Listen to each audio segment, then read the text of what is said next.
Technique હતી નહીં।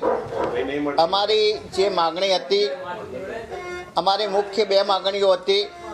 પહેલાં પણ મેં કહ્યું હતું કે રાધનપુરની અંદર જે બનાવ બન્યો છે એ બનાવ એ પ્રદેશ અધ્યક્ષ અને વિરોધ પક્ષના નેતાની રૂબરૂના બંધા બન્યો છે।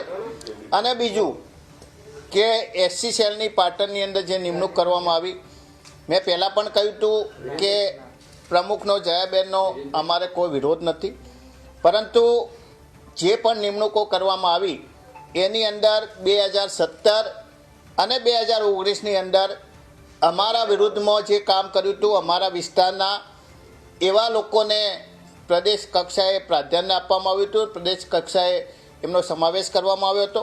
અમારી બે માગણીઓ હતી કે આ બાબતે તાત્કાલિક એક્શન લેવામાં આવે અને જે નિમણૂકો કરવામાં આવી છે અમારા વિરુદ્ધમાં જેને કામ કર્યું હતું એમની નિમણૂક તાત્કાલિક રદ કરવામાં આવે અથવા સ્થગિત કરવામાં આવે।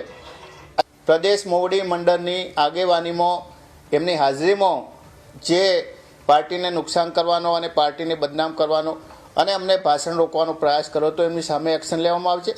અને જે અમારા વિરુદ્ધમાં જે વ્યક્તિઓએ કામ કર્યું હતું એવા વ્યક્તિઓ કોણ છે, એમના નામ એ જે પ્રદેશ કક્ષાએ એમને સમાવવામાં આવ્યા છે એમને રદ કરવામાં આવશે।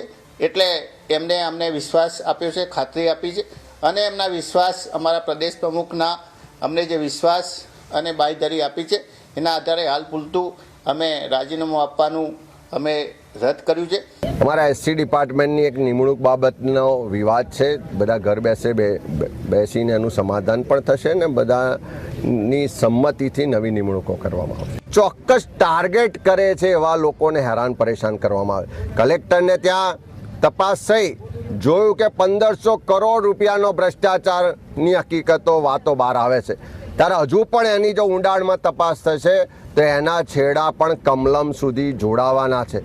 ચારે તરફ ભાજપના મળતિયાઓ દ્વારા સરકારમાં બેઠેલા ભાજપના નેતાઓના આશીર્વાદ અને મિલીભગતથી ભ્રષ્ટાચાર થાય છે। ખાલી બલીનો બકરો કલેક્ટરને કે અધિકારીઓને બનાવવાને બદલે જો સાચી તપાસ થશે તો ભાજપના મોટા નેતાઓ પણ આવશે અને જે કમિશન કમલમમાં જાય છે, જે હપ્તા દર મહિને ગાંધીનગરમાં પહોંચે છે, એ નેતાઓને પણ ખુલ્લા પાડવા જરૂરી છે।